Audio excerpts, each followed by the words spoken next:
उत्तिष्ठ नरशार्दूल कर्तव्यं दैवमाह्निकम्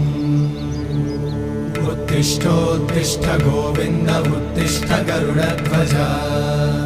उत्तिष्ठ कमलाकान्त त्रैलोक्यं मङ्गलं कुरु उत्तिष्ठोत्तिष्ठ गोविन्द उत्तिष्ठ गरुडध्वज उत्तिष्ठ कमलाकान्त त्रैलोक्यं मङ्गलं कुरु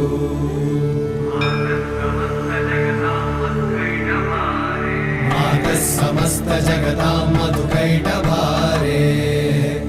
वक्षो विहारिणि मनोहर दिव्यमूर्ते श्रीस्वामि निश्रित जनप्रिय दानशीले श्रीवेङ्कट